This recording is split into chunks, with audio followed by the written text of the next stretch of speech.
Well, hi guys, my name is Laurance from Wexford, and bear with me, I'm dying with a cold at the moment, so I have zero energy. But yeah, I was studying music in Maynooth University with the goal to be a secondary school music teacher. And yeah, I was in my final year there, and I was kind of thinking like, oh God, like go on to do the masters then to become a teacher here. And I was just thinking like, nah, I don't want to do that. I'm fairly adventurous, like love sports, I love music, love traveling, so I wanted to do something just a bit crazy.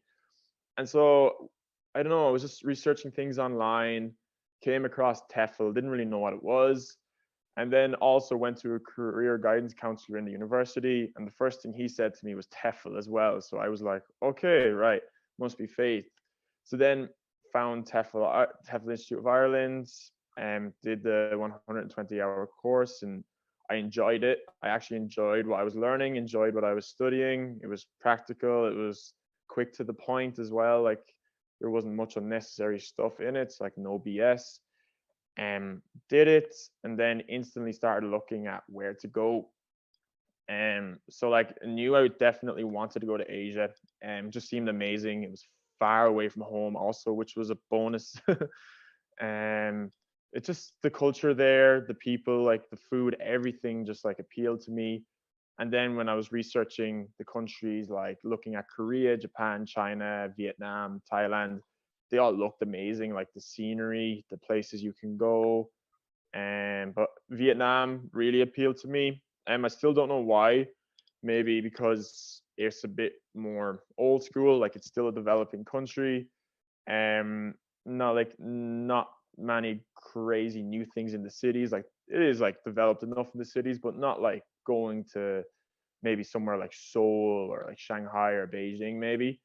And so that kind of appealed to me. And yeah, one of my friends from Wexford, his brother was actually living in Vietnam. And so he was saying, yeah, it's amazing. Then he told me there was a massive expat community, which there was. Like when I got there, I couldn't believe the amount of Irish people. Geez, there was Irish bars everywhere. There was Irish people on the streets playing music.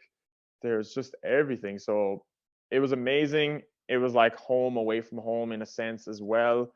So yeah, it just seemed like the perfect place to go. And obviously, like because it's a developing country, you kind of feel like maybe you're helping the students a bit more as well, helping them to improve their English, maybe um, give them hints about maybe for them to study abroad, travel abroad, like for more opportunities. So that was a main thing. Like I just like helping people, and that's what I did when I got there. I met a lot of students who came from very poor backgrounds, very bad family situations, and like through meeting them, I could tell them about what it's like in the West and like the opportunities they had, and that actually led to a lot of them deciding to like study abroad and stuff. So yeah, if you like helping people, it's a perfect place to go as well because, like I said, it's developing. The school system there is pretty strict and stuff. From my experience, a lot of Vietnamese teachers didn't care a whole lot. They were just there to do their job, and that was it. So, like from what I saw, the students loved expat teachers because like we cared, we were friendly, we were having fun. We've a completely different teaching style to the Vietnamese teachers, and yeah, you really feel like you're making an impact. And yeah, it's just an awesome place to go. Oh, that's so fantastic. And I suppose I love that aspect that you said there. It's a home away from home. I'd imagine you Mm. expect that many Irish people. Were there any neighbours or anyone that you bumped into? Actually, there was people who knew my family. There was people who knew my friends. It was I couldn't believe it. There was people who knew other guys I played hurling with and stuff. So it was just mad. I really couldn't believe it. And yeah, so it was amazing. Like, cause we kind of expected, like when you think of Vietnam, you kind of think you're going into the jungle or something, and you're going to be living in a shack. But complete opposite. We were living in Hanoi, the capital, a big city, and we were living in like an expat area. It was very built up, but it still had like temples and palm trees. It was like class. But yeah, Irish people everywhere. You just see people wearing GA shorts and ginger heads all over the place. So it's grand, like it's great crack. Oh, that is so funny. I, Yeah. you did kind of touch on there what it's like to live there. How is the cost of living there? Should people really budget before traveling over there for the first little while, or? There's no need to budget at all. It's so cheap. It's so unbelievably cheap.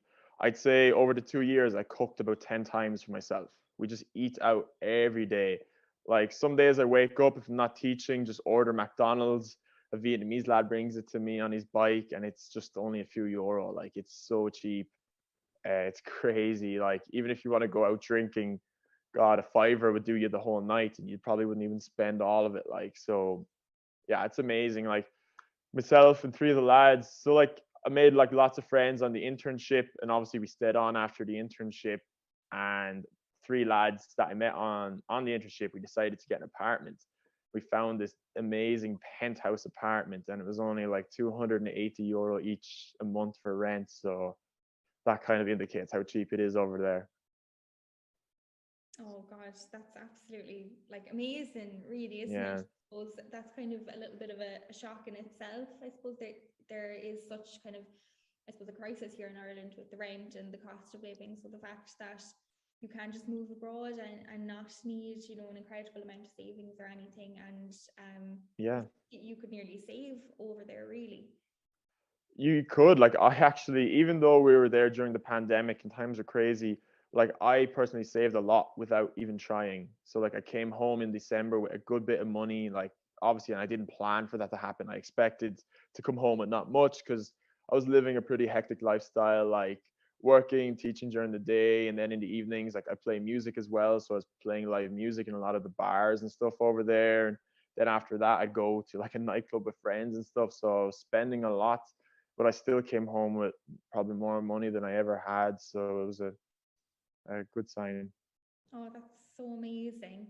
How did you find the teaching when you first started and getting settled versus then kind of, I suppose, a little bit into it? Mhm. Well, it was a bit crazy because we got there in like January 2020, and then COVID kind of hit hard. And after a few weeks, the borders were shut. So then all the schools and language centers went online. And so I was working with a language center, so like teaching in the evenings and then like during the day, Saturday and Sunday, which was fine. So we did like the orientation and the training for like face-to-face teaching, and then next minute we had to face online teaching, which we weren't prepared for. But luckily the company we were with like did an extra 2 weeks of online training, which was like unbelievable. So like at the start we were stressing, but then once we did the extra training, yeah, it was amazing. So obviously the first week or that, a few hiccups like online teaching, trying to get like young students to like turn on their cameras and stuff, but it wasn't too bad. Most of them had their parents with them in the background who were actually able to speak English and just do all those things for them. But yeah, it was grand. Like the students are so good. They're so friendly. They're so kind. Most of them had a pretty good level of English anyway, so it wasn't that daunting or stressful. Plus, in the center where I did the internship with, we had like great training. We had a head teacher from South Africa who was amazing. She was so helpful. Like she was like emailing us all the time. Like she was more like a friend than kind of like a senior teacher. So yeah, it was grand at the beginning. I enjoyed it. I actually loved it. I kind of thought maybe after the 4 months, like I would have hated it, and I thought it would have been a nightmare. But I actually fell in love with teaching, and so yeah, like after I just got used to it, geez, I couldn't stop. I was picking up extra classes during the day.